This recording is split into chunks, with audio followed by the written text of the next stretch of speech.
All right, so this is kind of fun. We've been using this OnX Hunt app and tying it to Google. They're kind of the same type of platform where they use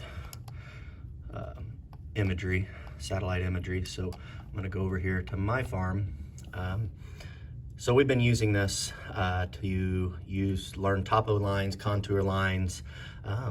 We've been talking to tie to our rock cycle unit, where we're going to start looking for animal tracks to make castings. We're talking about how animals use topo lines to travel through an area to catch the path of least resistance. We talked about other things that you could use topo lines for. We talked about farming, home builders looking for flat spots, lots of things. One thing, first hour we thought would be cool, we were talking about Lake Petersburg over here, and it's a pretty big lake. And we talked about when you look for those U's, which are valleys, they would be the places where there's water on Lake Petersburg. Every one of these valleys that goes up would have been every one of these fingers that goes up would have been a valley. So you would have had those U's of contour lines. So if they would have went up even a little bit further, say to 600 feet, Lake Petersburg could have followed this contour line all the way up in here, but then all this would be underwater. So all those fingers are actually U's that we talk about, that are the valleys that are usually the path of least resistance for animals to travel.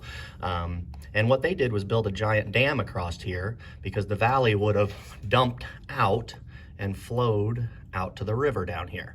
So they built a dam. So we go across, and to my farm, we started on my farm. I have this 36, my wife and I have this 36 acres here. And we started thinking, how big of a lake could we have here? So we picked a contour line. And remember, a contour line will, if we picked 550, this one right here is 550 feet, okay? And if you follow it, it will stay at 550 feet and continue on. So you can see the darker one is the 550, and it'll continue on. It actually goes on across the road, and it will stay at 550 feet above sea level. And if we wanted to make our pond bigger, lake bigger, we could go across the road. But we put a dam. We stopped ours right here. So there actually is a road built up here. So we have we have a man-built dam on this end. And if we built a dam down here, we picked, how many feet contour line did we go to? Let me see here. So we went to, that's 550. So the dam stopped at 570 feet above sea level. We actually could have gone up a little higher, the highest point of some of these houses being 600 feet, but it would have put a lot of houses underwater. We built a dam at 570 feet above sea level across here, all the way across to about right here would be 570 feet above sea level. Then we took our OnX map and made a line and followed that same contour line all the way around, because it'll keep traveling, and laid out our lake. So we have a 83-acre lake. All right, now the lowest point of this lake being about, I can go down to this last contour line, here is 510 feet. I think down here there was one that was under 500. I believe that line is under 500. So, you know, we have 70 foot of depth in some parts of our lake, but we were able to lay that out, and then you could actually go across the road and basically you could double. So if we stayed on that 570 foot line, all right, we'd have to come up here, and it would go on this line right here, and it would travel around, and we'd just keep following it, and we could lay our lake out here. Now, if we tried to go a little deeper, like bigger, 580, 590, these houses would be underwater, okay? So like Josh Bloodworth, a friend of mine, he would have water up to his back door. He could just walk out and jump in the water, jump off his roof. My friend Noah's house would be underwater. So we tried to not sink too many houses. I think at 570 feet, we don't sink any.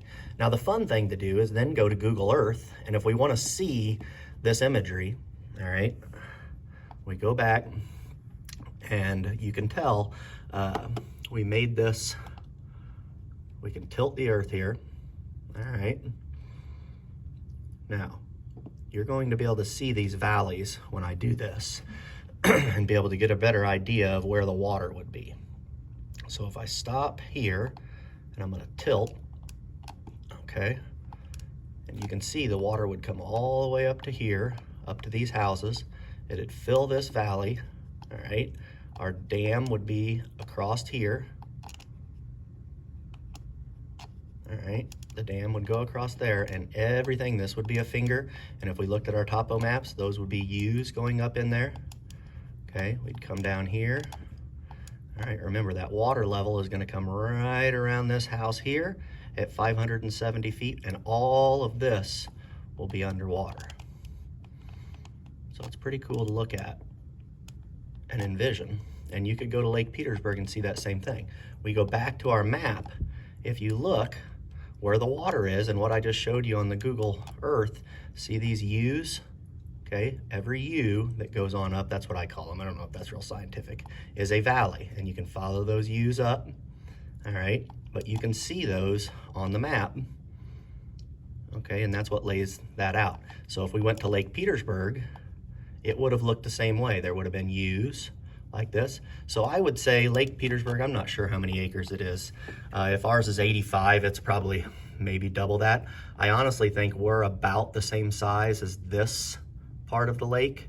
So if we added over here and followed that contour line, it would come all the way, basically all of this woods, all the way out to here and all the way up into town a little ways could be underwater. So I would say we could probably be bigger than Lake Petersburg if we wanted to lay this on out.